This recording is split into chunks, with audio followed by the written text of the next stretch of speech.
man. Especially since we're going live, like give people time to understand we're going live. But then when they have the replay, shouts out to everybody. I'm just doing some mental riffing and raffing about giving you all time to go into to come in. And we'll start. I know we are. That's it. Glad to be here, brother. Glad to see you. Likewise, brother. Yeah, man. Interesting conversation we were just having in the background. And I think it lends or leads into the conversation that we're going to be having today.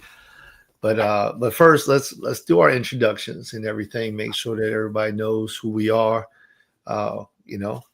This is on that side of the room with the ball cap on, standing in his b-boy stance. That's my man. That's my man, Palm Beach Mike. Palm Beach Mike. Everybody appreciate you. You're a real estate guy here in North Florida. Although we don't really talk a lot about real estate, I can and will. If you have any questions, that we can definitely get into it. It's an interesting time in the market. There's a lot. What we think are higher interest rates. A lot of homes are coming on market. I'm getting a lot of interest. People are reaching out. I think we're going to see even more homes come on market in the next 3 months. Because I think people are just bracing to see what's going to happen, or are getting ready or preparing. So, any questions? We'll get into that. Of course, on the other side of the screen, we got my brother from another mother, the Joel Simmons of the Tenacity Foundation. Give it up for the brother. I thought you was going to do this. Oh, my bad. I hit that button. We'll get in sync. There it is. It's all good, bro. It's all good, man. So it's another week in the place to be. We're jumping in, continuing our series of the power of communication. Powerful. Conversation rules the nation. That's a line I heard. I think Kendrick Lamar said it. Somebody probably said it before him, but it's very important. And this is episode 3. Last week we spoke on silence. Yeah. And this week we're going to jump into when the leader speaks. It's good. Where do you want to start? That's good, man. That's good. Yeah. When the leader speaks, y'all. I think that it's a pretty big statement to talk about. Number one, whenever you're talking about a leader, it's a big statement, right? It's a big statement because there's leaders and there's followers. And everybody's following something, someone. Even if you're following your own studies, your own thoughts, you're following somebody. You need to be the leader that shows up every morning in that mirror and guides yourself through this world. So there's always a leader in the room at some point in time. And when there isn't a leader, there's challenges, right? There's big challenges because leadership isn't just about decisions or direction. It's about language. It's about how we come across, how we deliver the message. It's about what happens when the message has been delivered. The language can break down when it can impact people. The communication can break down and it can impact people. It can be a plus or minus inside of their mindset. Who knows? Because that's going to come down to perception. And we can't control perception. We can only control how we desire people to perceive us by delivering ourselves in a manner that we uphold. But we still can't control what they see. So every conversation, every comment that a leader carries weight, as well as the absence of their comments. A conversation can be so well designed that the pauses Give room for impact, give room for thought, give room for perspective, give room for warmth, for compassion, for empathy. They can also give room for rage. They can also give room for anger. Oh, it can incite something. It can grow something. It can plant something. All of these things are pieces of the thought process inside of a leader, a true leader, because they understand that when they walk in the room, all eyes are turning to them for guidance. And it can be as simple as a wave of a hand, or it can be the nonverbal look or the words that they speak that can change completely the direction and the flow of everything that is happening inside of that room. So when we start talking about leadership, as we will today, and the power of communication, I think that this is going to be one of the top powers that a leader carries. And maybe we ought to get into that conversation one day, the powers of a leader. But I believe this is going to be one of the top five of what a leader does, is their communication, how they use their tongue. So I'm ready to dive into this. I know I left it open. I may not have given any direction, but I left it open. And let me put this out there, not for Mike, but just for all those that may just be like catching up again. Mike and I started this years ago, and it was simply a phone call. And it would just be like, "What's up, bro? Hey, man, I'm doing all right." And it would go into, "Man, I tell you, I was dealing with so and so." "Oh, yeah? Tell me about it." That ended up leading into an hour and a half conversation. And we're not talking about just philosophy, just to be philosophical. We're talking about just getting deep into conversations and helping one another to scale life and to be stronger. That's what we're talking about. So I just want y'all to understand the reason of the cadence that we have is because it's not scripted. It's studied, but it's unscripted. I'm glad you mentioned that, brother, because it's for darn sure studied. It's for darn sure studied. Um, listen.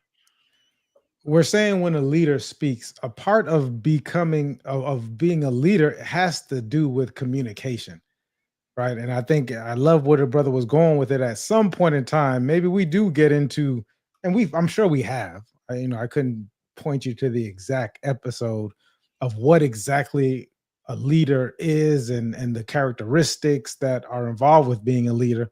But one of my points that I'm going to bring up here in this conversation is definitely communication has to be a part of it.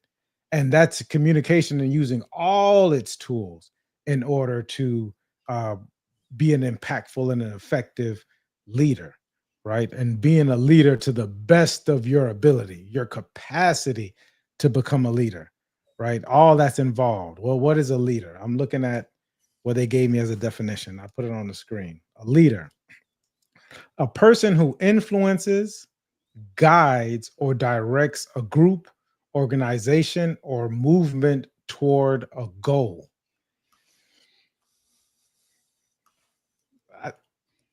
That definition is interesting because if you think about it, everyone that walks into the room could essentially be a leader. Hmm. If you're coming to an organization, and because you don't necessarily have to be the one up front, you don't necessarily have to be the oldest, you don't have to be, whatever it is that we think a model of a leader is. We tend to look at people who are extroverted, charismatic, um, can be performative. They can have all these attributes, and we can say, okay, that's a leader. Like, because automatically, I know when what popped up in my mind were, you know, civil rights leader, Malcolm X or Martin Luther King, right? Um, the some of the popular, the president of the United States, JFK. Like, we're thinking of these speeches that we're giving, and then presidents are the leaders of the free nation, or of America, anyways. But these names pop up. However, at some level, when you walk into a room and you are influencing, Hmm. supporting, or guiding, or directing a group, or I'm going by the definition, organization or movement, towards a goal, then you're a leader. Hmm. At the this is at the at this is the at the it might be at the lower level, and there's a lot of people who contribute who aren't necessarily always seen, right? There are people in the background, there's mentors, there's guides, there's counselors, there's, so on and so forth, different role models that a person may pick out that will have you become a leader. So I just, like I said, just looking at that definition as we get into this conversation, I think it's going to be interesting, because that's, a leader. I guess we can start like from the outside of the definition, which is the beginning. I don't know, brother. When you think of a leader, like, who were some of your earlier models? Because I think we tend to initially mimic a lot of our model leaders. So who are some of the people that you look to as a leader? So I got three top ones. These are my three people that had such a great influence on me when I started to get my life together. So the first one was Martin Luther King Jr. There was something about his story. I read that book. Um, I don't know if it was the peaceful protest that he put on. I think that what it was I was enamored by his use of vocabulary. And I love the idea of moving peacefully. And that may be fastened to my life of my early life of having challenges with being at peace. It was like, this man, he's setting me free with these words. And so I felt that I am impacted by words. The second person was my mother. And my mother, when I got of age and realized what she laid down for me, that thing was just, it just hit me hard, brother. It hit me hard. She laid down so much in order for me to be who I am. My mother, I felt like she gave her life for me.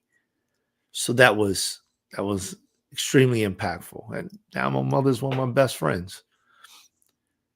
And the last one was Precious Daddy Madison, S.C. Madison, the leader of the United House of Prayer, the past leader of the United House of Prayer. I got a chance to speak my first sermon in front of him down in Miami. I think it was March 21st, 2000. He asked me if I had a few words that I like to speak. And I had never preached a word before in my life. And I got up and I spoke for about 3 minutes. And he looked at me, he said, "Sound like a preacher to him, give him a letter." And he was so impactful. He would say things like, "You want to know about me? You want to know about the house of prayer?" He said, "Read your Bible so you know for yourself." He just led with love. He loved his wife. He gave everything to make sure that the house of prayer was taken care of. He fed us with love. We went to his house and he looked at my daughter and said, "Are you hungry, baby?" And she said, "Mm-hmm." He said, "Go to the kitchen. Tell them to fix you a hot dog."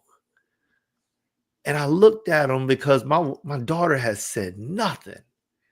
And I said, "How did you know?" He said, "Well, a father knows how his children are getting along." I said, "Man, you tough." I didn't say that. I didn't say that. But in my mind, I was just like, you know, and he made that relationship. And most people would have thought that was an untouchable type of relationship, because the house of prayer is so large. But he was touchable. If it wasn't for him, I never would have became a fireman. I recall going to certain people and they were as guides, I just came out of my old life and I wasn't sure what to do with my new life. And I said, "I think I'm going to become a fireman." And they told me, "No, why would you do that? Or it's dangerous." They said a whole bunch of things. I said, "I'm going to call up Daddy Madison." And I called him up and his wife, same lady, answered the phone. I never forget it. "Hello, yes?" I said, "Hi, I'd like to speak with Daddy Madison." Boy, I'm telling you, I felt nervous. uh, and she was like, "Okay." I was like, "What?" Whew, heart started beating. And he got on the telephone. And I just asked him, I said, "This is what I'm thinking about doing, And he said, "Well, all right." I said, "Okay." And it's like nowadays we talk about coaches, but nobody talked about coaches back in 2000. Nobody talked about coaches at that level. High level people talked about coaches, the Jordans of the world. But blue collar didn't talk about coaching. It wasn't like it is nowadays. Um, Mentors was a hotter word in those days. Mentors was a bigger thing. But that's what he was. He was a coach, he was a mentor, he was a guide. And he showed up every single time. Same man. And I got to behold him. He wasn't like Martin Luther King Jr.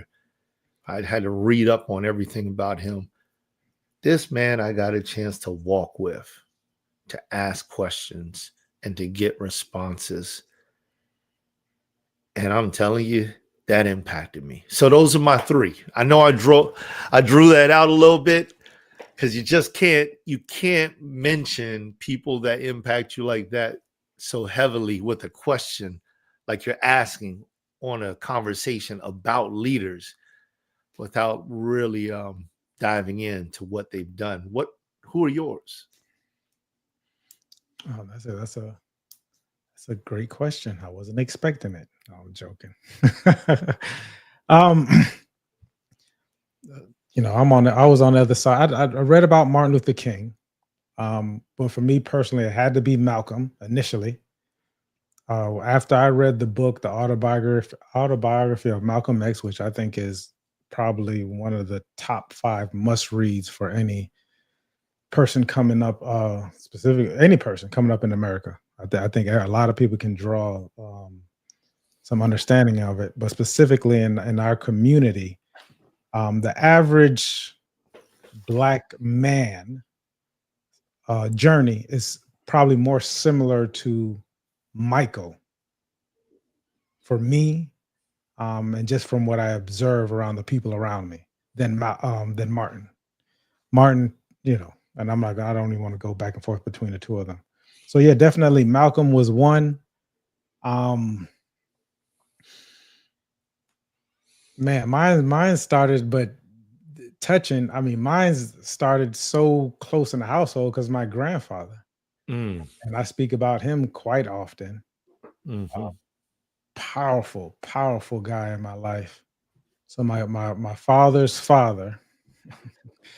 what we affectionately called uncle. Um, man, when you talk, I tell my uncles and my father, I said, you all were just like, they say you're a chip off the old block.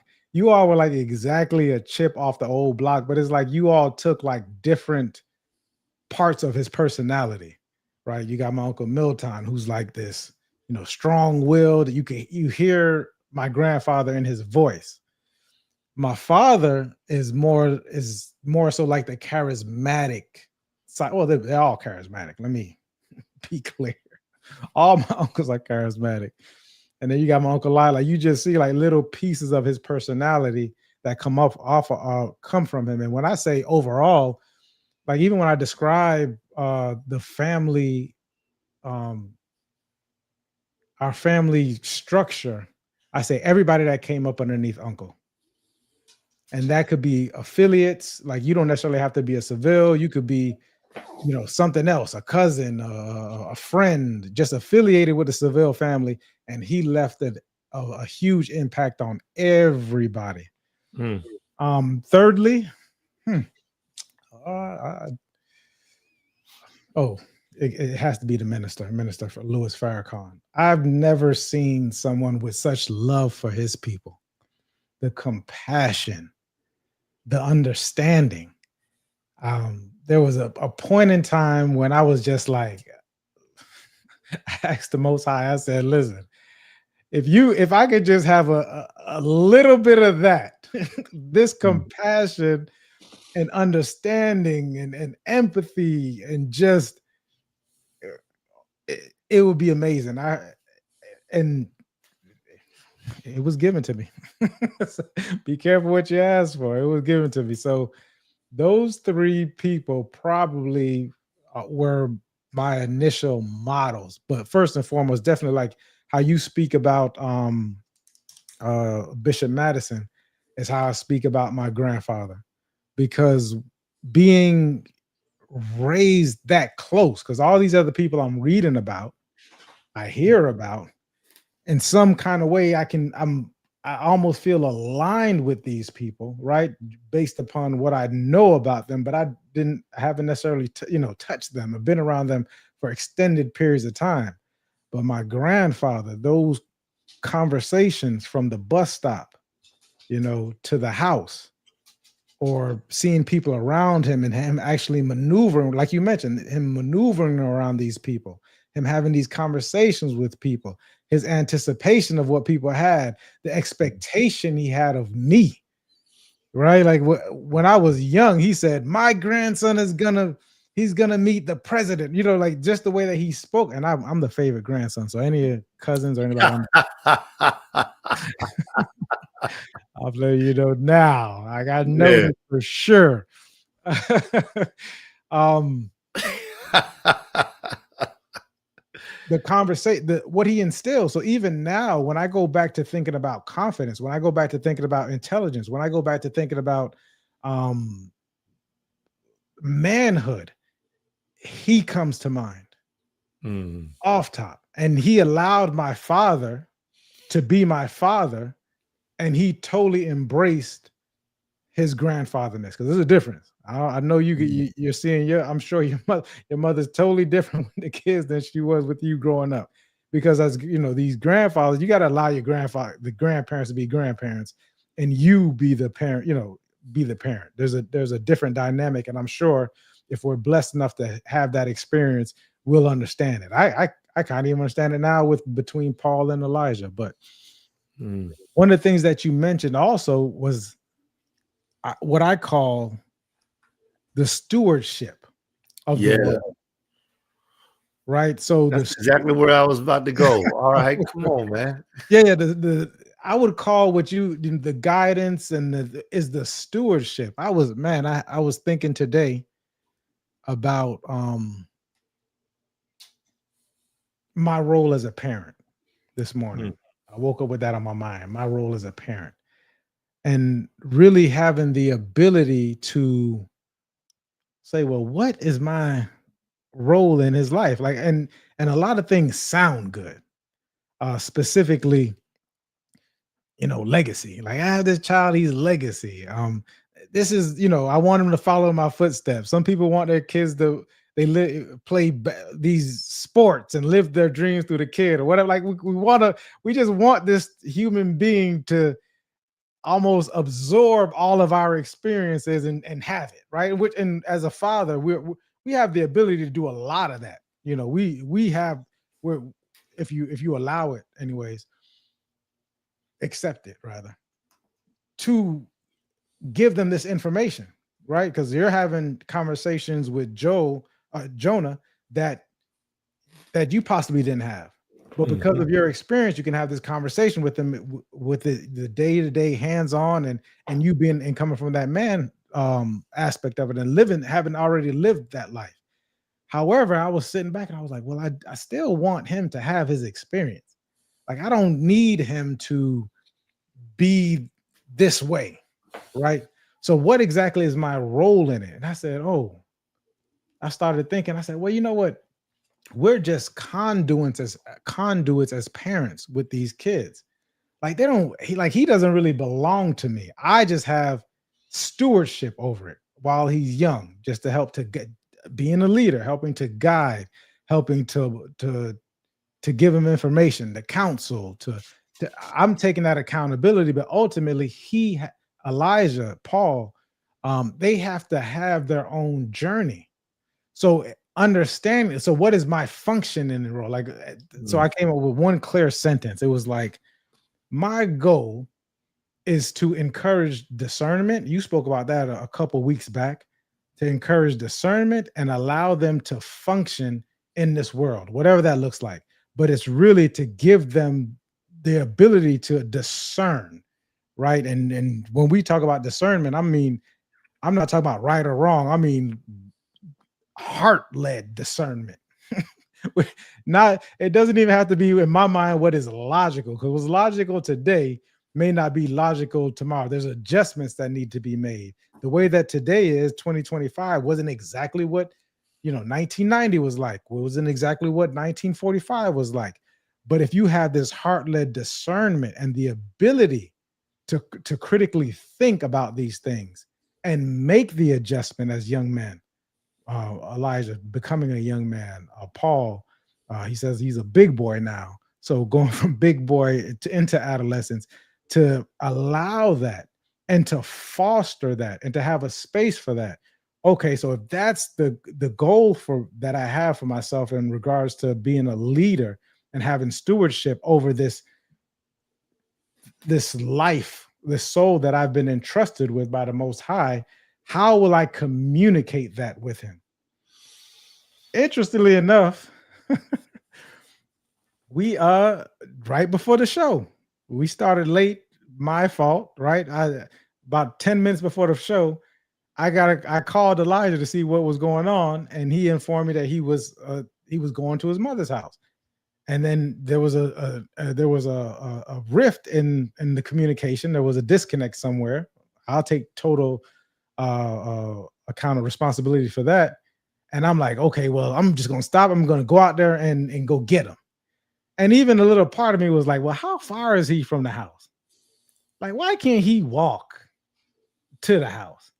Like, what am I instilling if I have to stop everything and I got? And I'm not saying that you don't do it. I think to each his own and at your own time. But in this moment, and the Most High made it so perfect, because then he calls me back. He's like, you know what? I'm gonna walk home. It's not that far. I'm like, my God. I said, well, how far is it? Because listen how I'm encouraging a certain behavior. Because in my mind, I'm like, well, I just call him an Uber, whatever it is. He's like, oh, it's 15 minutes. I'll walk. And then I'm like, okay, well, how? He's at that age where I probably would have walked. You know what I mean?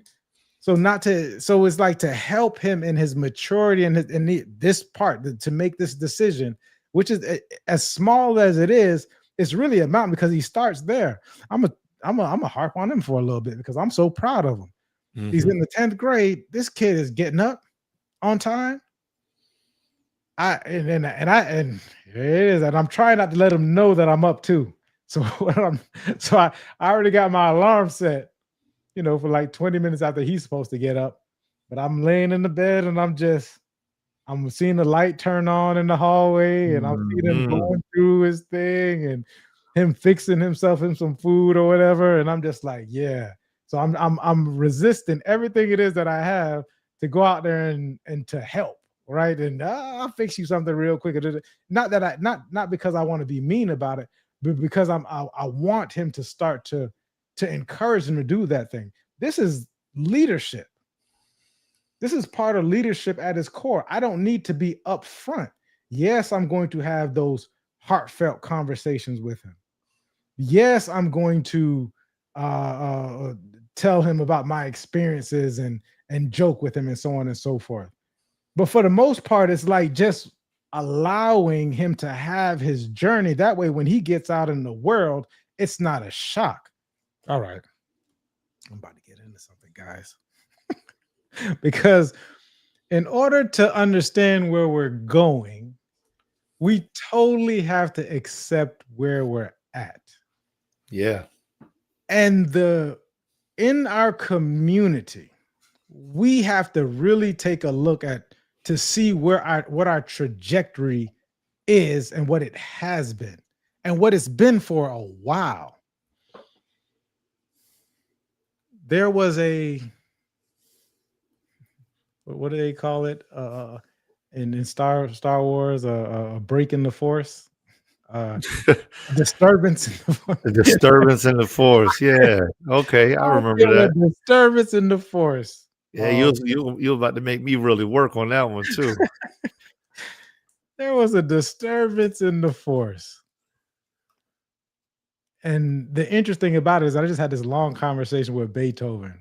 And I was talking about culture, and I spoke about systemic, because we have to talk about things that happen systemically. And I'm going to specifically talk about the Black community.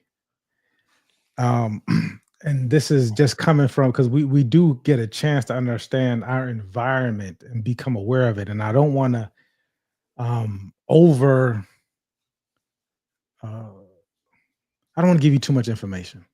We're not gonna go. I don't think our shows aren't technically long, so I'm gonna give you like the real short script of it. Is that a lot of the conversations we've been having now have and issues that we've been having now within leadership within the community didn't just start in the last 10, 20, 30, 40 years. Like this has been a systemic issue. And our scholars, some of our best and brightest, have written books about it, going back as early as 1910 with W.E.B. Du Bois. You had Carter G. Woodson talking about it in the 1930s. You had Fraser talking about it. I think Fraser actually was in the late 30s as well, or it might have been the 60s actually. He wrote a book about it. You had the Monahan report, so on and so forth. And we're talking about leadership amongst men to now where we're at is that it's a narrative and there's a trope about fatherless homes, right? Mhm. Like that is just narrative and it's a trope that's put out in the atmosphere. And a lot of people talk about it as if Black men aren't with their children, which is crazy to me because every time I look around, there's a brother with his child. And the actual the newest information has said that Black men, the newest research done, I think it was done in 1913, 1914. If you really want to know, then like I said, I don't want to give you too much information because it's a lot and it's triggering.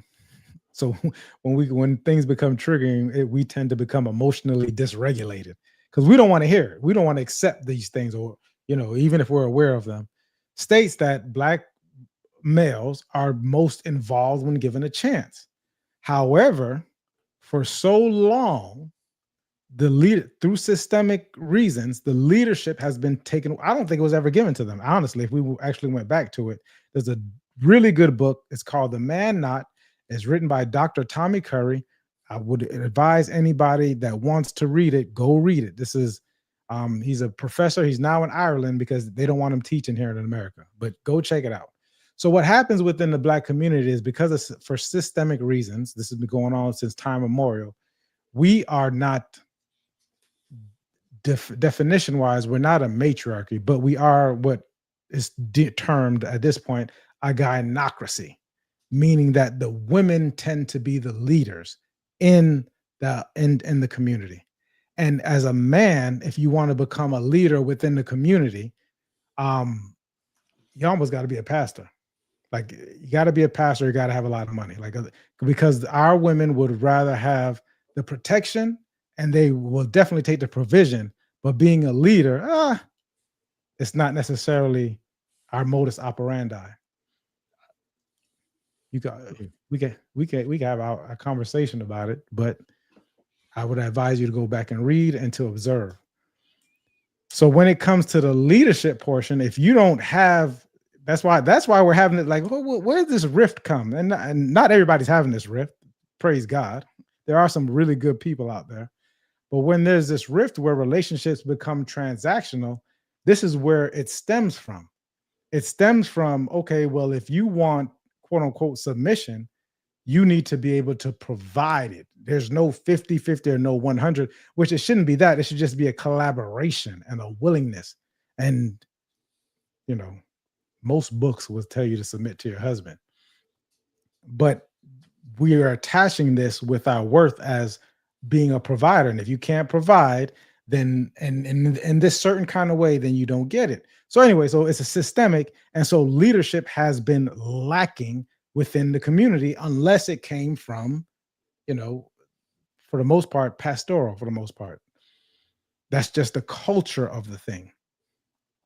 When that's not necessarily how progressive and successful cultures maneuver. So I want you to take, so I just want a lot of us to know that it tends to be when we speak about leadership, oftentimes, if you're not aware of it, it's really performative because there's certain things in place that will stop you from becoming a leader or even attempting to progress as a leader. Once again, I want you to check it out. So now where does that leave us here in 2025, dealing with these tropes, dealing with a certain type of narrative, dealing with the leadership being taken away originally through systemic. Now it's culturally enforced. Where does that leave you? Well, it gives you a chance to become aware of this information. That's all I'm giving you is the information. Become aware of it. You can choose to acknowledge or accept it if you want to, but I would advise that you do take a look at it. And now when we start speaking about communication, well, where's this disdain coming from? What, where's this, when we're having conversations? Because if someone doesn't look to you as a leader, although you're, in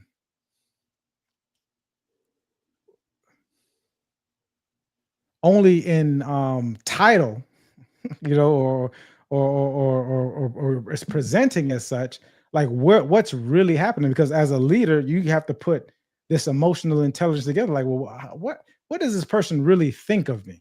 What's their mind is in order to align with them? Because at least if you can understand where they're coming from, if you can at least align with them, then the conversation that you're going to have may be different because they may not even want to hear the conversation, or they may only want to hear the conversation when it comes to certain context. Yeah, you can provide me with X, X, and O. Yeah, you can work, right? Like you can provide this, you can provide, some of our base urges. But when it comes to direction, I got to go check in with somebody else. I gotta go talk to my mother first.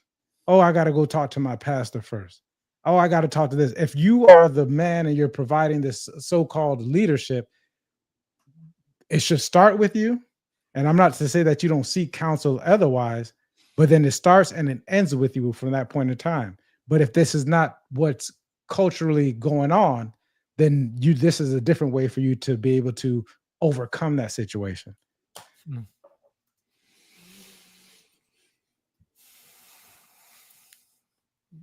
It's heavy, bro.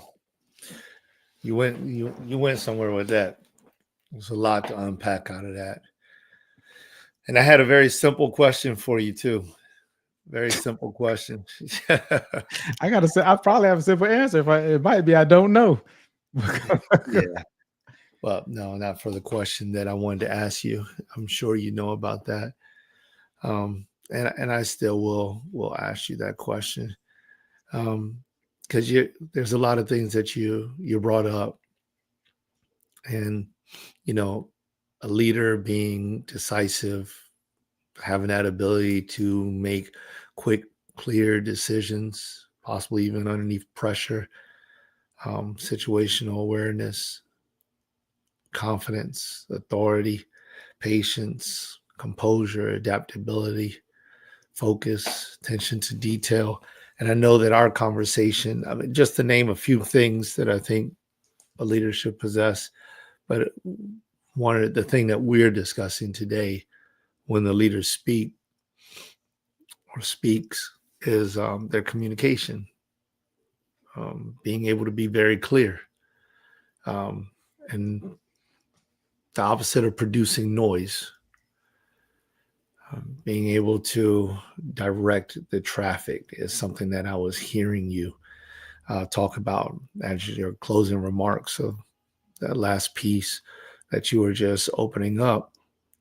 And it's about keeping confusion down, keeping noise down, because I feel there is a lack of clarity in people. And if it's in people, it's in the world, right? A lack of clarity. Um, there's so many things that people ascribe to be, to do, to follow, everything. There's just so much, or at least the appearance of so much. And I know that we are connected in ways that we haven't been connected, right? You go back 30 years, 40 years, and the type of communication that we were used to did not produce the type of um, communication that we produce now. TV, radio, cell phone, internet, billboards, all of these different things produce such a high level of communication or of language. And it just causes a lot of noise. There's just noise everywhere. And for the listener, not noise like bing bang boom, but noise as in distraction. Distraction is everywhere. Uh, so when I think about what you were talking about and how you went down the um, the pathway of bringing up women that are held in like supremacy, or you know um, gynocracy, women that are held in power or that hold power, and not just women, but um,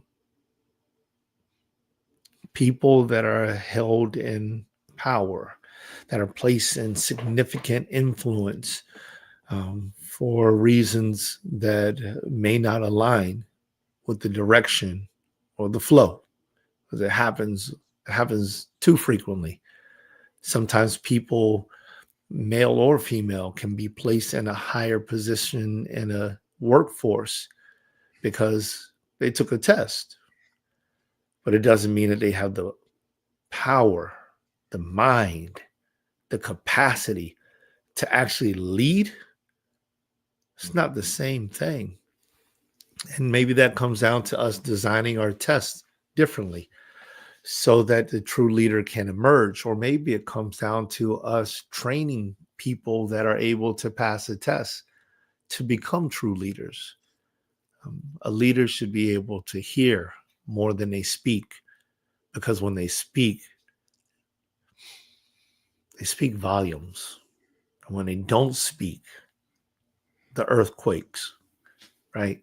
So, Let me jump in real quick, brother, because you okay. mentioned power, the mind, and the capacity, which is huge.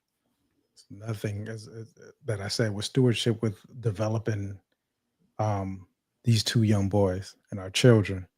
is that we give them the ability to increase their capacity. But then you spoke on power, right? And oftentimes when we think of power, we think of strength, right? So we think of strength. And I was listening to someone today, and they said there was a psychologist, and he mentioned that love, which you spoke about, Bishop Madison, about leading with love. He said love is almost the antithesis of what we believe to be power and the strength. Like when we Mm. think of power, he said, because it is the power, right? It is the power. But when we think of power, we're thinking about strength, because when we, going back to what I was speaking about in regards to it being systemic, there is strength behind that. When we speak about the gynocracy, it's backed by a system, right? Whether that system is family court, whether that system is the jail, it's backed by a powerful systems and tools. But what overcomes all of that, like you spoke about your leader, is the love. I spoke about love, saying that the brother Nur Muhammad said it anticipates needs. So the only way that if the culture has been this way for X amount of time, when we look at it, because we love them all. Like, I'm not, whether it's a gynocracy or not, I still love my mother. You know what I mean? I still love my grandma. I look at them with the highest esteem. Like, I love them. Significant others, like, we love them. But then it's like, but you can't overcome this with the same thing, right? If it's already back, because the system is huge.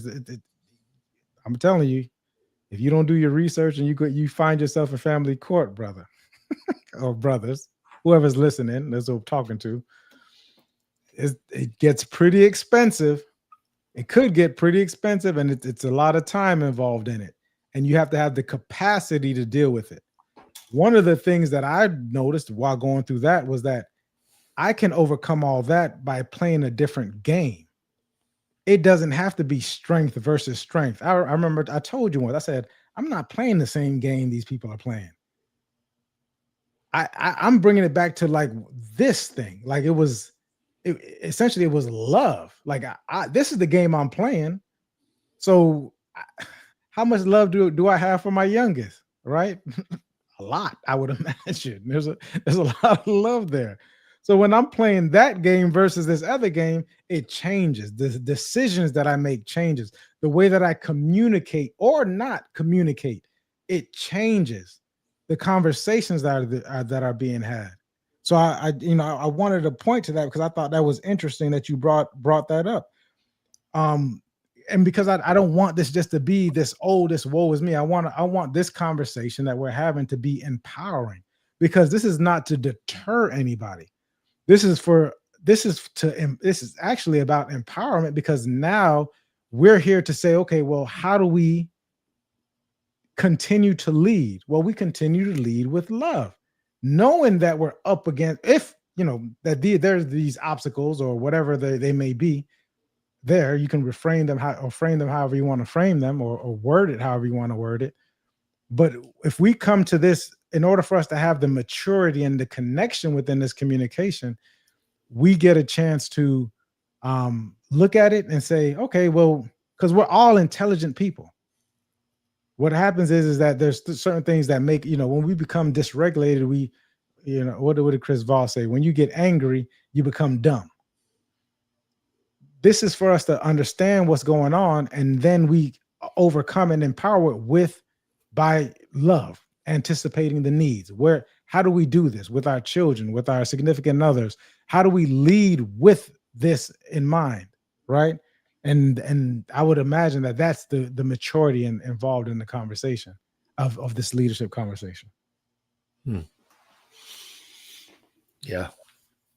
And then I was going to say that because the leadership isn't about talent. And I was thinking, because since I was young, I've always been named like a captain or a leader of whatever it was. From the patrols, I remember SEGME, I remember being an athlete. it wasn't that I was the most gifted by far. I had Devin Hester on my team. He's a Hall of Famer, right? Like he's, nowhere close to playing at the level that he played at. But it was the ability to translate things, right? It was the ability to bring people together. It was the ability to hear what the coach was saying and then come back to your teammates, your peers, and say, okay, well, coaches back then, coaches yelled a lot. I would imagine they still do, but this is kind of what he was saying. It is that we need to do, right? Like this is how it is. How do we get? And then taking the things that was going on with the players and my peers, and going to the coaches with it, right? And because the coach was the ultimate leader. But if I'm the captain of the team, like I need to be able to be at this point have the discipline and the understanding to go back and forth. Like that's a leader, to be able to interpret these different things and then be able to make a decision on how you're going to relay it to the next person. Yeah, man, that's good. That's good. And what I hear you saying is talking about a conduit, a vessel. And so I like that, getting back, touching back on clear communication, because there's so much that is lost in translation. And I'm glad you brought up this piece about the coach and, the individual, in this case, yourself, being able to translate words downwards or from the coach to the team and upwards from the team to the coach. And this is what I mean by leadership. When we get into leadership, in the essence of corporations and businesses, when we get into leadership, it's not about how many letters you have behind your title. It's about, can you get the message across clearly? When you say letters, brother, explain that. What do you mean by that? I mean, it's not about the degrees and the certifications. It's not about testing well. I'm going back to that point. It's not about testing well. Get it. Because there are plenty of people that can test well in all fields. And sometimes they end up showing up and they're unable to do whatever is required in the seat that they're in. And some people can say that's due to experience. Some people can say there wasn't enough training. But at the end of the day, if we're talking about leadership, it's on you. Because leaders are born, right? And I don't mean like born from the womb. I mean, they go through something and they emerge a leader. That's what I mean by that.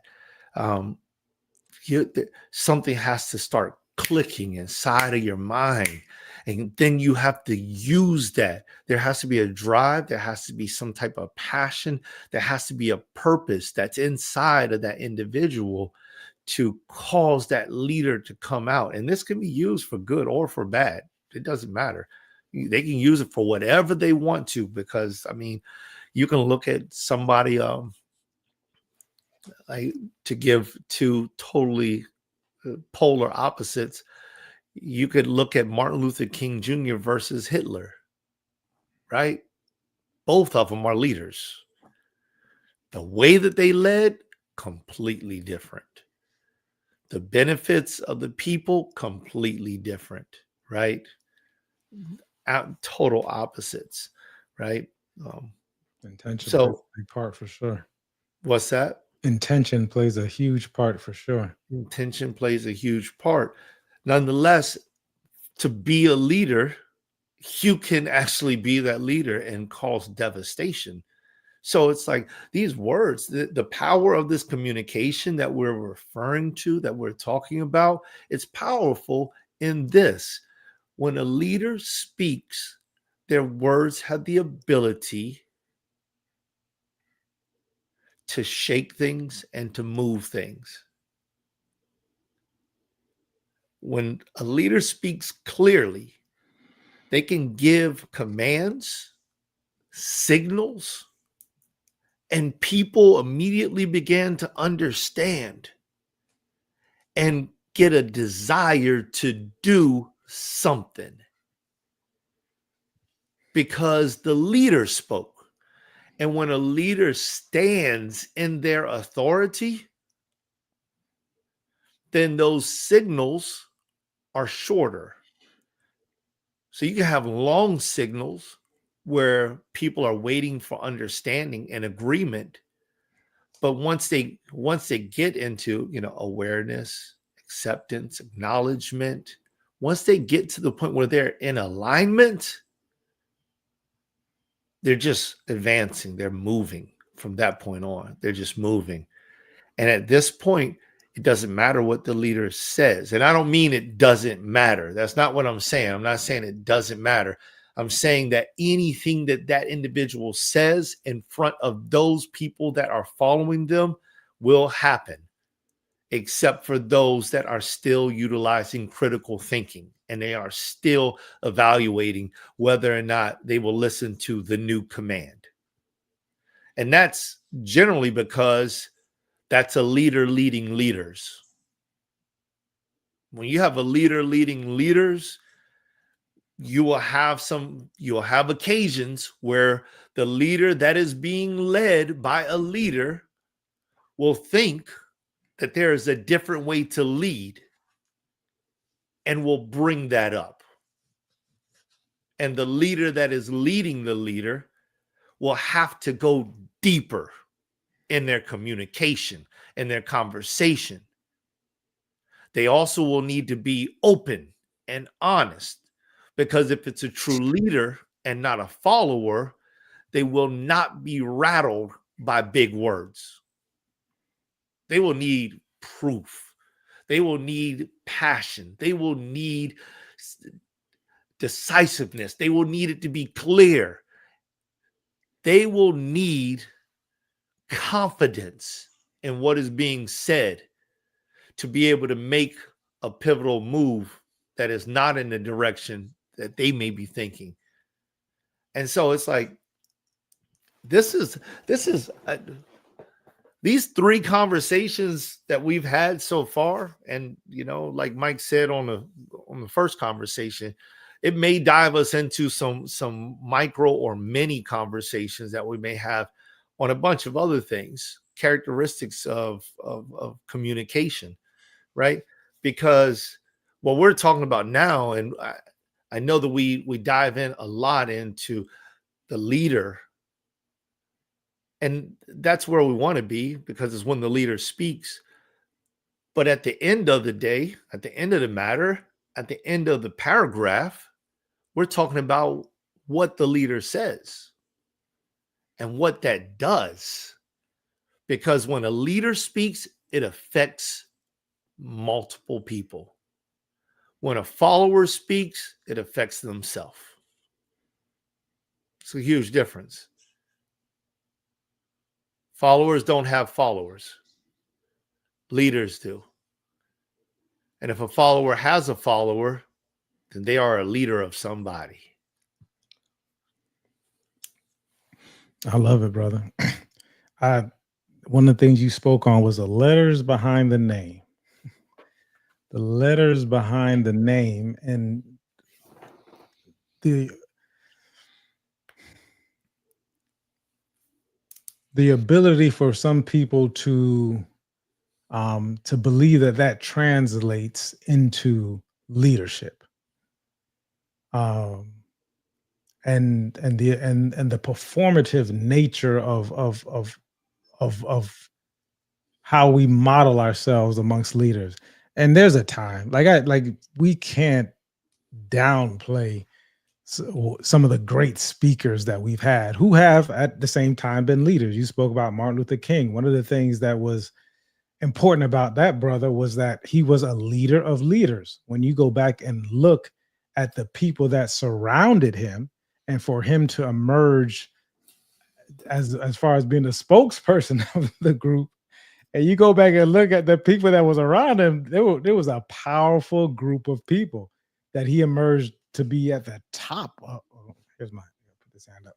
That he emerged to be at the top of. So so can you imagine? Because right now, when everybody wants to be, wants to be a leader. They think they do anyways.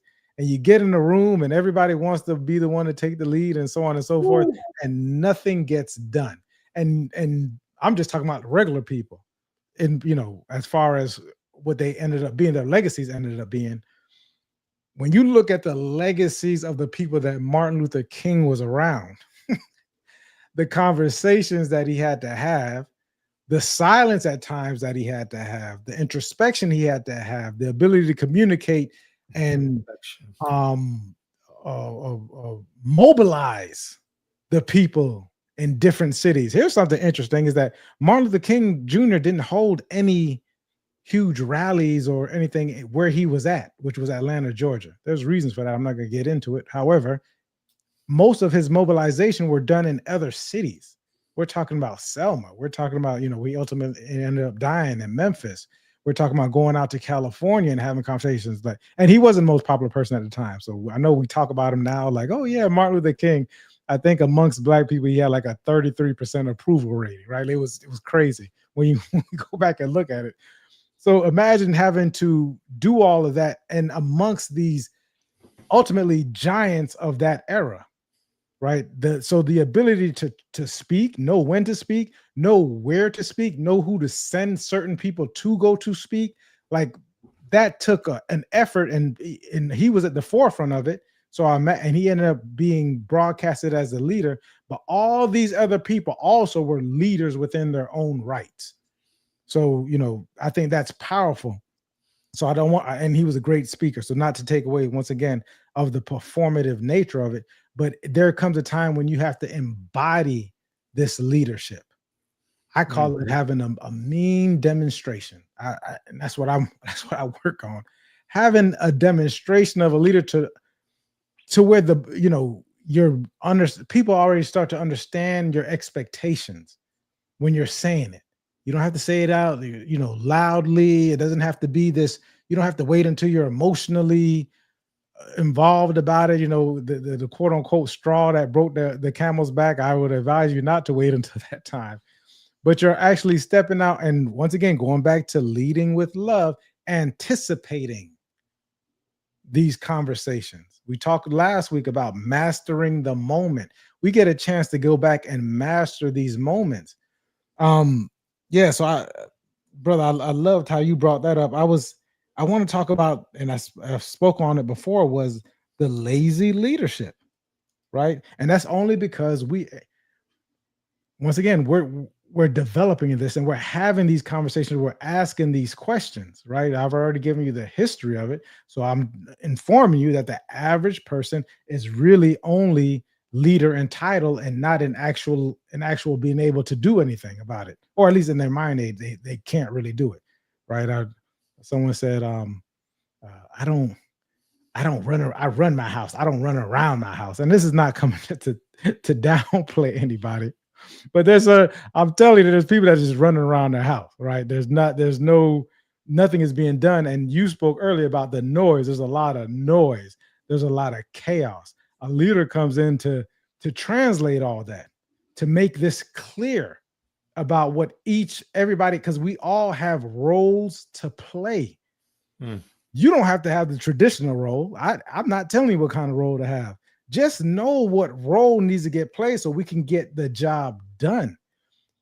It's been very lackluster because we're not embodying it. We're not aligning with the leadership that we need to have. We're just going about hoping that these things are going to be a certain way. And if you do just a little bit of research, if you start to ask more questions, you start to think critically just a little bit, there can be major improvements within that. We're not talking about a forceful leadership. I'm the biggest and baddest in here, so what I say goes. I'm not telling you to do that. Right. What I'm telling you is to take some time to to start this leadership, start to do little research on it, start to try different things, right? How was it working before? What start to take notice. Having a conversation with Beethoven earlier, we were talking about something similar in the way that we're engaged in a relationship with people and we didn't take the time because in our minds, you got a vision, right? We got this vision we want to get to. You know where you want to go. You've experienced quite a lot, right? So certain things aren't necessarily like they don't bother you, right? Like you just because you're in your mode. Like I'm attempting to get here, but leadership takes presence as well. Hmm. So so you need to be there, right? Like wherever the vision, that's nice. We wrote it down. We understand it. I would hope that sometimes you take time to visualize it. You know, sometimes I'm in the gym and I'm visualizing an exercise before I start the exercise. Mm-hmm. But when I start the exercise, I'm working on the mind to body connection. Hmm. You know, that when you see someone, I don't know, maybe because we all don't work out the same. I'm gonna give you some game here. This is gonna help a lot of people out.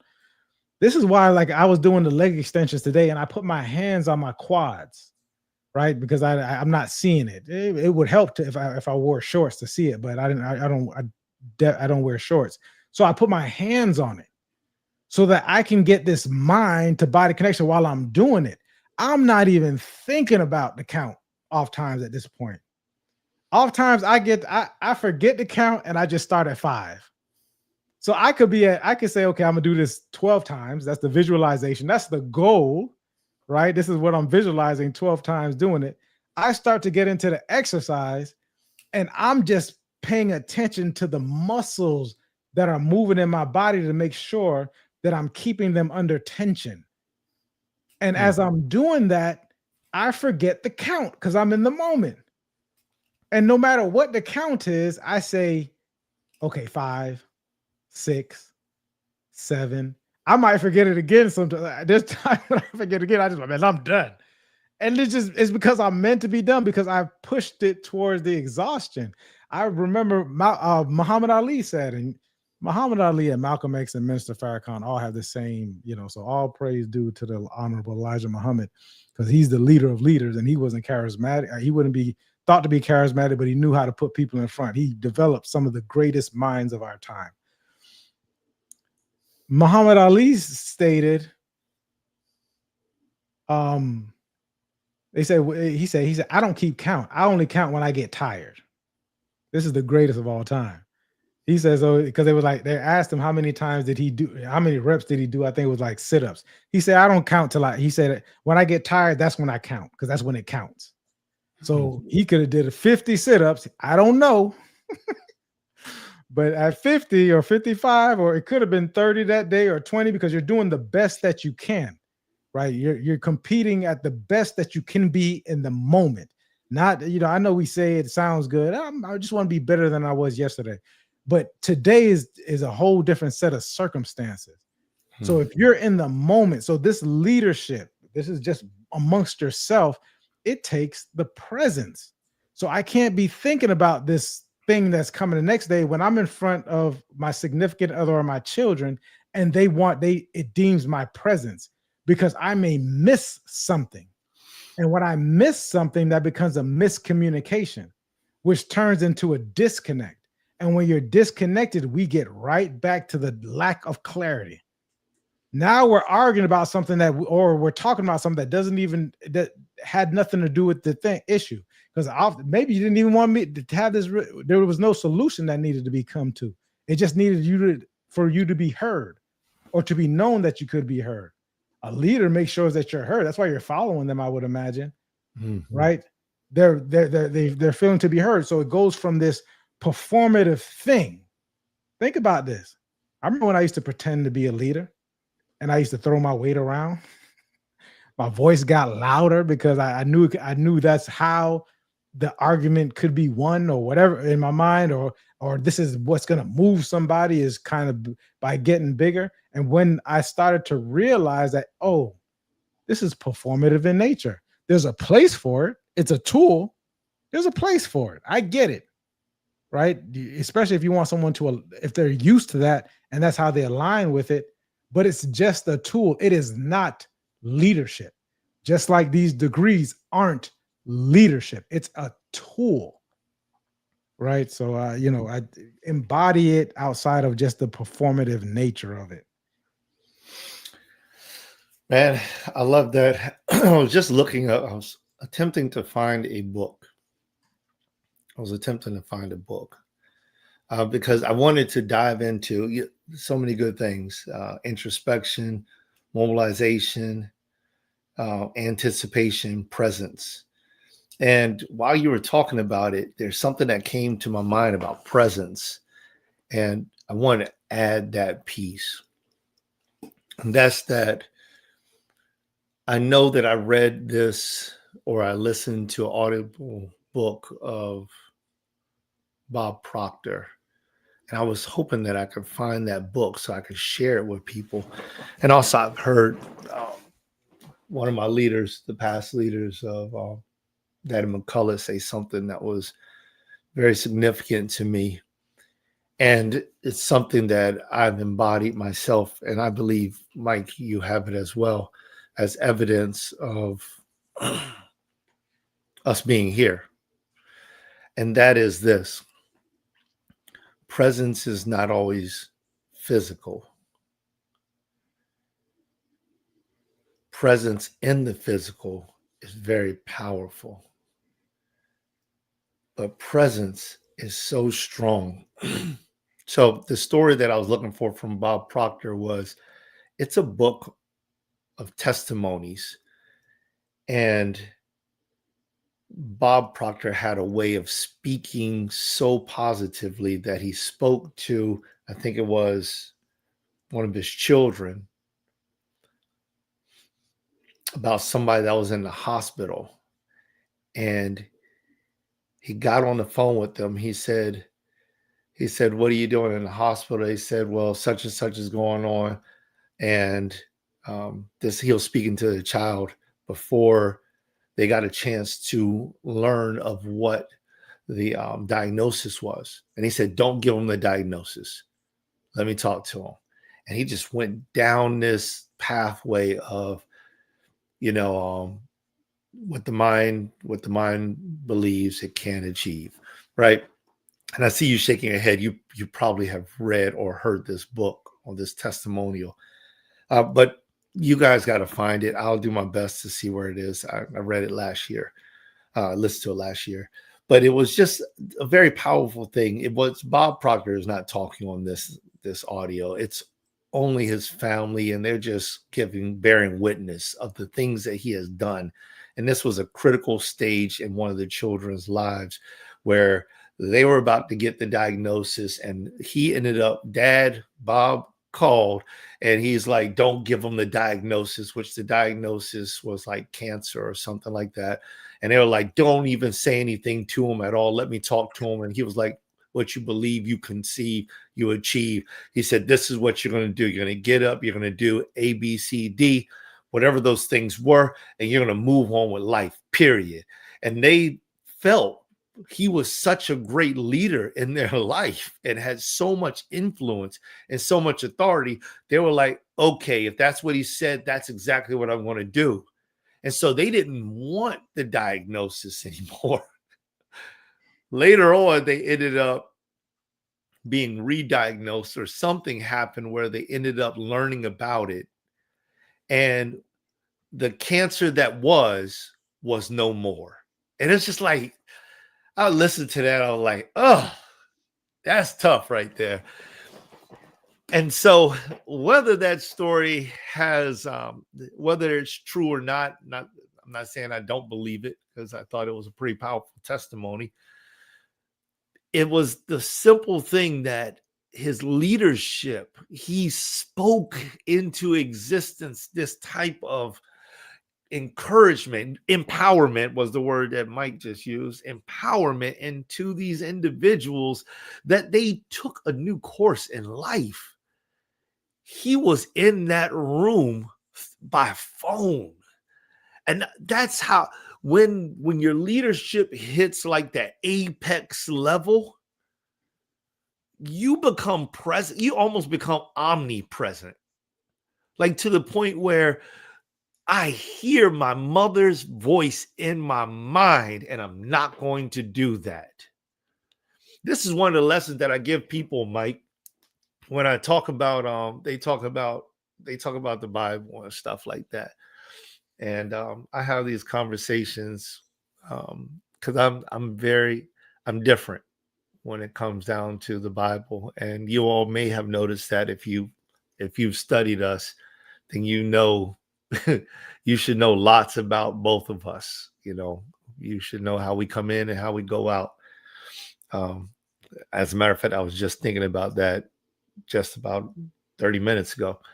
And I tell people, I say, some people say, well, they go to this and they go to that and they do this and they do that, but there's no change. And I say, well, this is the thing, there's a lot of people that are teaching, but there are people actually learning.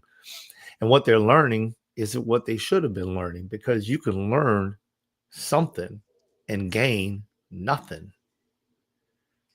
When we start talking about leadership, you can learn something and gain nothing. Okay, so I'll give you I'll give you somewhat of an example for people that may not study any writing that is considered to be holy, right? The book of Eli. The man that wanted to destroy and kill all people at all costs to get a Bible only wanted to use the word to control people. That was it. When he finally got his hands on a Bible, you had to be blind to read it. And it's the symbolism of that in leadership is like, and Mike, you said it, I said it, is that true leadership is not something that you simply just learn out of a book. You learn what leaders have done. You learn what leaders attribute to them becoming leaders. But the essence of it, you have to go deep within inside of the words, and you have to extract that. You have to extract the passion. You have to extract the pain. You have to extract the sacrifice. You have to extract those things. And then you have to eat that pill. You have to eat that extraction. You have to drink that extraction, and it must become a part of you. It's got to be in your blood, because every single thing that you do from the time that you become a leader will begin to move ahead of you. In the basketball, in basketball, we call it an aura, right? Oh, he got that aura, that power, that presence, right? That Kobe mentality, the Mamba mentality, where he is leading people from the grave. Kobe is leading people from the grave. Wow. People are getting up at 4:00 in the morning to go work out because Kobe said it was about 4:00. That's what it's about, right? Leadership is a spirit. It's like, I almost want to say, can I say it? But I already said it, and I ain't taking it back. You have to embody the spirit of a leader. And then you have to take all the baggage that comes along with it, because leadership comes with the book bag filled of weight. And you got to carry that weight, and you can't let it down. You can't put your leadership down, because leadership is the action of being a leader. And the leader is always the leader until they're not. So you can't put it down. I can't be a leader at my job and then come home and not be a leader at home. Wherever you go, people are going to, oh, because you walk different, you talk different, you listen different. Everything about you is saying, I think for myself and I deliver. Now, you may know more than me, but I understand what you're saying. So I can work with that, or I can supply other means. Whatever it is, a leader is a leader, is a leader, is a leader. So the words that leaders speak should be seasoned with grace because they carry weight. Yeah, we talk about the weight of it, and you can you can put it down, but then you're not in alignment, right? Like you become out of alignment, and it doesn't work that way, right? So if you the what Joel is speaking about is this embodiment of it, and it goes beyond, what could be said or essentially seen, because you don't even, like you mentioned, you don't even have to be there, but the presence alone, um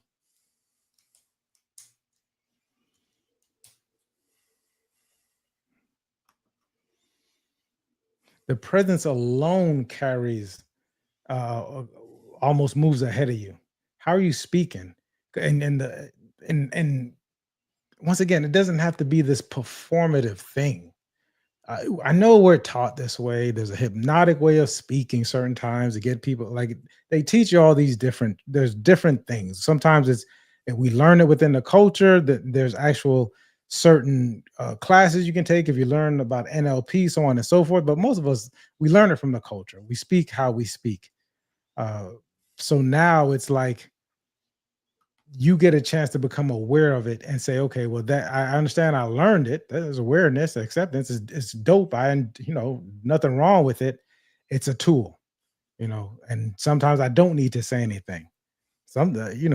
There's often, we spoke before about the credibility that's involved with it, because you can add to the credibility, and the credibility can be also can come away from it, right? Like you can take away from it, you can discredit yourself by saying things when you don't necessarily need to say it, without getting the clarity, not understanding the context. I just asked Elijah recently, I said, which one's better, context or content?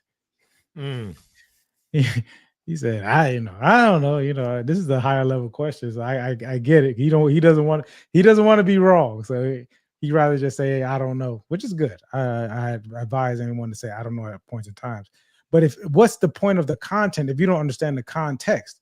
You could say the quote unquote right words, but it's the wrong time. Mm. Understand the context. That comes with the clarity of it. Mm.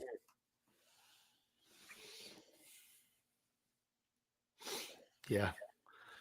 Context, content. That's huge. That's huge. And you know what? And the leader has the ability to frame both. Has the ability to frame both. And that's what they should be doing. It's all about when the leader speaks, y'all. That's what we're talking about today. The art of communication in leadership roles. And look, we could have even talked about the follower instead. The art of communication inside of the follower and what type of language that is. Right? I mean, I think everybody has followed something or somebody at some point in time in their life. Follow your parents, at the very least. You could have become a leader very, very quickly, but at some point in time, It was just mama and dada, or one or the other, or papa, or whatever it was. And you had to follow them. You had to follow their words because you didn't understand language. And you were learning language from whoever that individual was. And that was very important. That's how you got where you got. And so it's just like, it's the same thing. Like, people think that it changes, but it really doesn't. It's just a higher, like, I think you just said that, didn't you, Mike? It's just a higher level of thought process, you know. And I love that you're asking your son that type of question, because that lends to your comment about discernment. You know, it's like, you got to feed, and that was my question from earlier, which, you know, that's going to be my last question, I believe, possibly. So, because it's like, if you want your children to gain discernment, you have to do things and say things that gives them the ability to utilize the tool. And you have to tear the bridge, you have to tear the structure down around them. There has to be freedom to do wrong and do right at the same time, without punitive actions following them, because you're looking for them to be able to discern, to be able to see different pathways. Dive deeper into the structure that you have to tear down.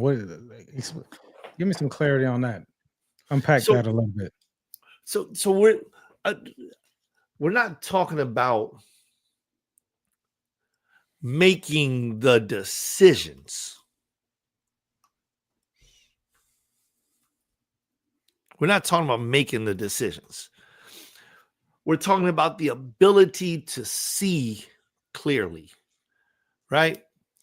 To grasp understanding. And so the frame that is around knowledge, the frame that is around experience, is the individual's perspective.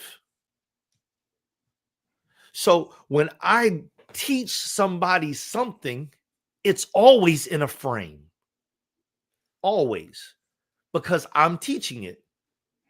And so because I taught it, the words that I say, those are Joel's words. Now you have a frame because I taught it.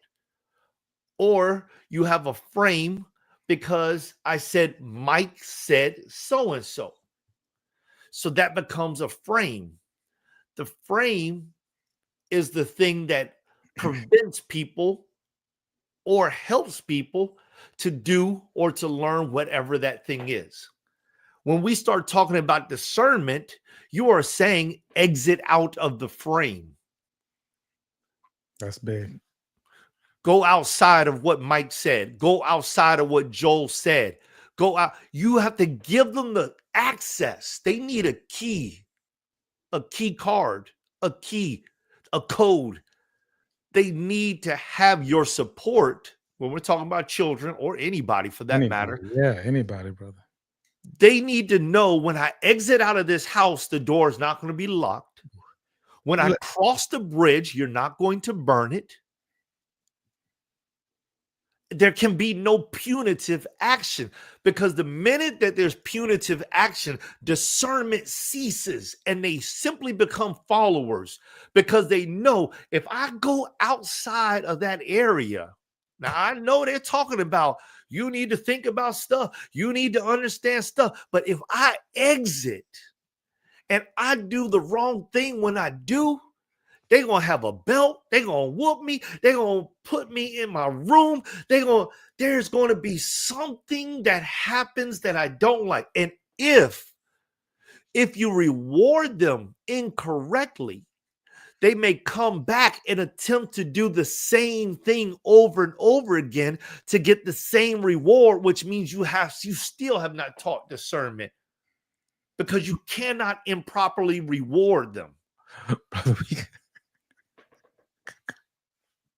hold on.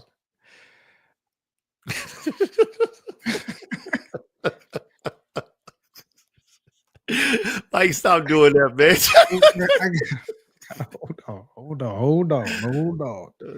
Hold on.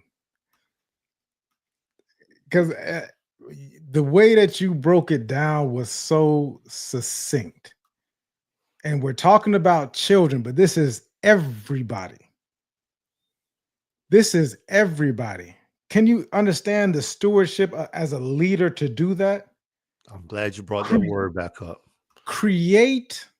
We're going to create the frame, but we'll take it with the kids.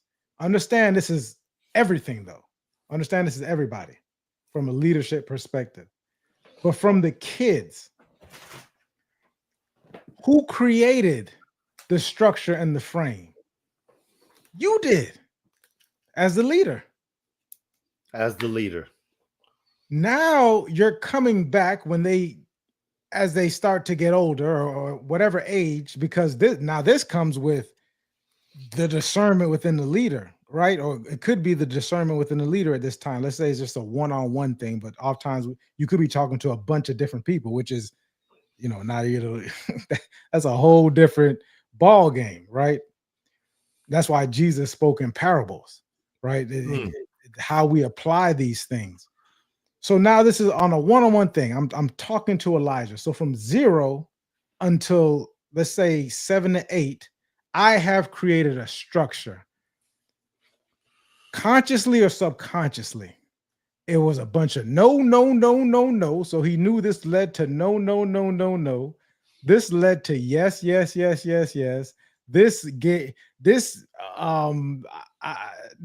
I touched this and I got hurt this kind of way, and like we created it. Some of the stuff happened within his environment. I might not have been around because there's other people who are doing this as well. So he's associating all these things. Now, as the leader, the steward, leading with presence, leading with love, we're coming back and we're saying, listen, we created this structure. I would imagine that our humans. Say that one more time.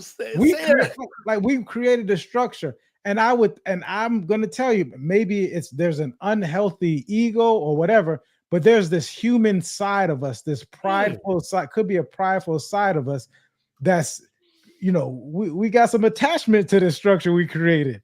I would imagine some of the time we're like, yeah, look at that thing. I just made it was perfect sitting over there.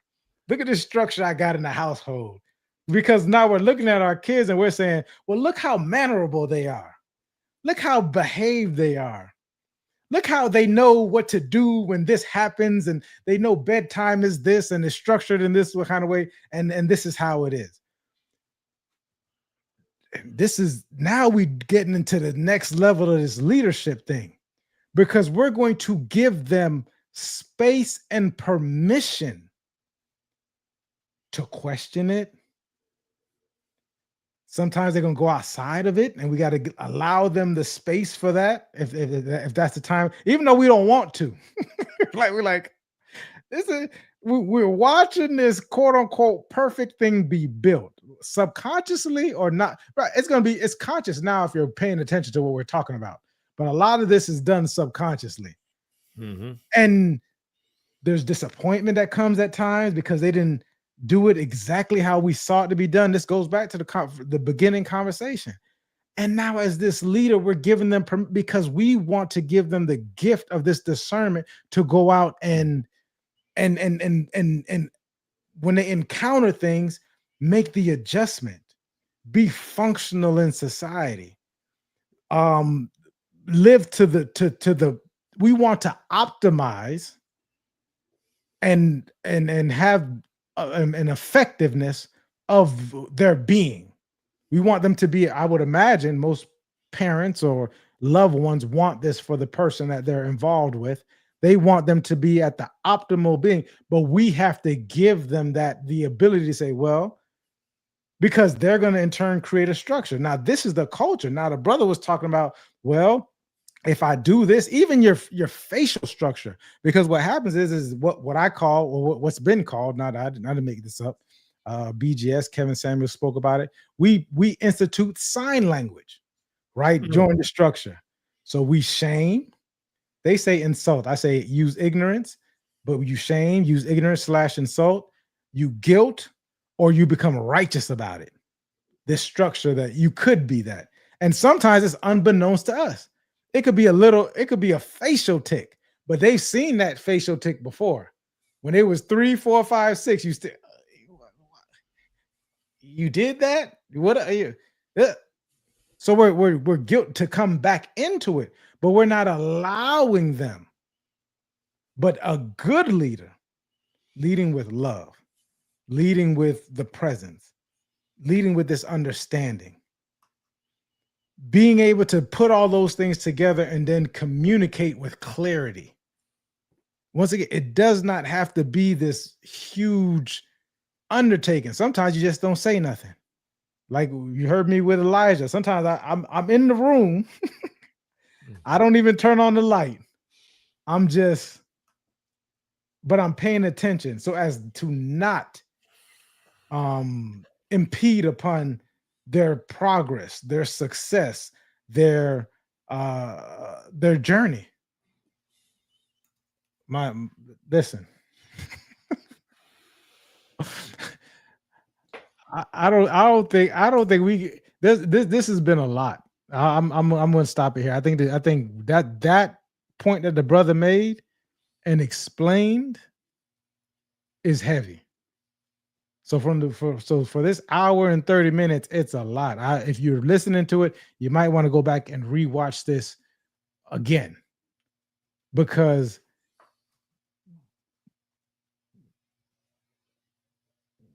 it's heavy, man. Yeah, it's heavy. Let's sum. I don't even know how you sum this up. I don't even know how you sum this up. My last thing is understand your history and your culture, right? Understand exactly where we're at. Do not be prideful about that. Do not feel guilty about that. Do not be shameful about that. It's where we're at. Okay, wherever you're at, rather. Examine your leadership. Where am I performative versus being able to embody this thing? Sometimes you might be doing too much, right? Examine that. Get a chance. Where am I being? Where is it? Where am I just being too much? Where is this for show? Where is this as opposed to just walking in your demonstration? Okay. so good. The communication. My last thing is the communication is not necessarily about talented, right? You read the book. The book tells you that Moses had a speech impediment. So it's not even about these words that you need to speak about. I spoke earlier about Elijah Muhammad. I think he didn't even make it out of the 3rd or 4th grade.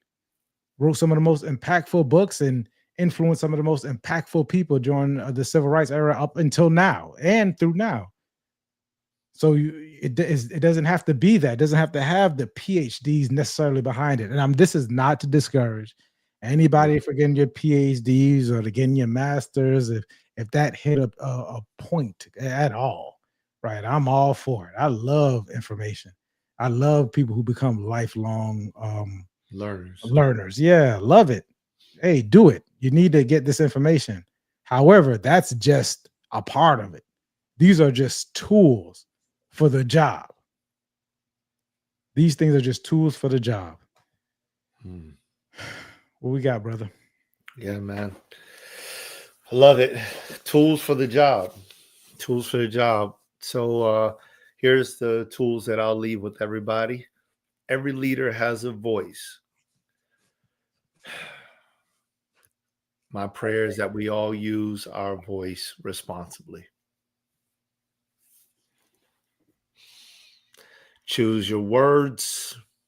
Choose to speak words that breathe life into people. Breathe life into your mission. Breathe life into your vision. Breathe life into your future. Speak life. Speak life. You have opportunity to kill with the words that you speak with, or to make alive. Let's make alive. Mhm. I got to reference Isaiah 50:4. The sovereign Lord has given me a well instructed tongue to know the word that sustains the weary.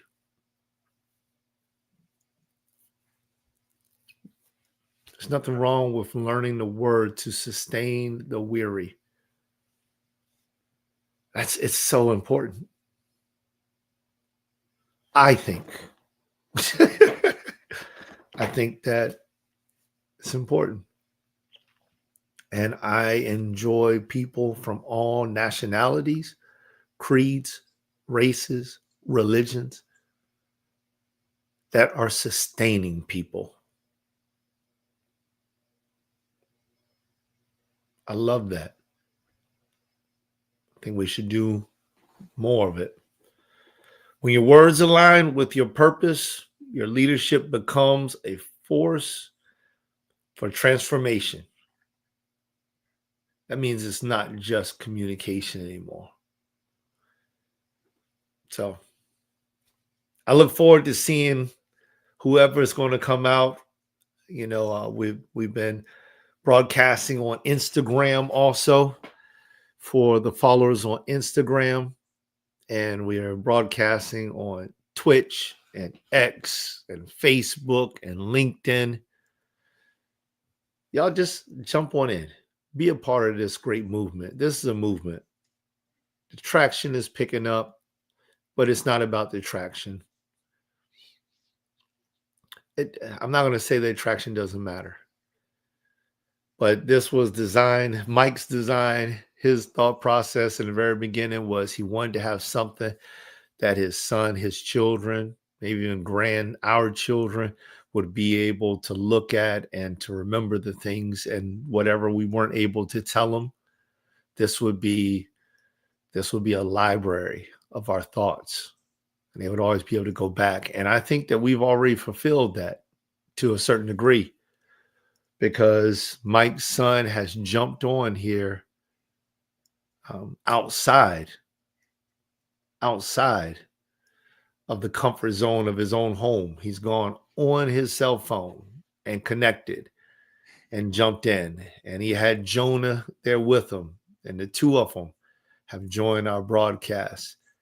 And I mean, if someone ever goes back and listens to this last piece, especially men, what's better than that? To have your boys to tune in to what you have to say. Yeah, that's powerful. So make sure what you say, like Mike would always say in the past, words matter. So make sure what you say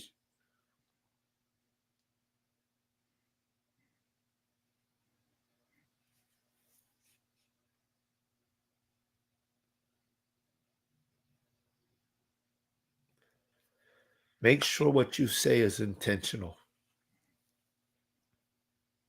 and that it administers bread to the eater. Because it may be your own lifeline that is eating on your words when you've passed away. Much love to all. Yeah, guys, see you guys next week. God willing, and the creek don't rise. Peace.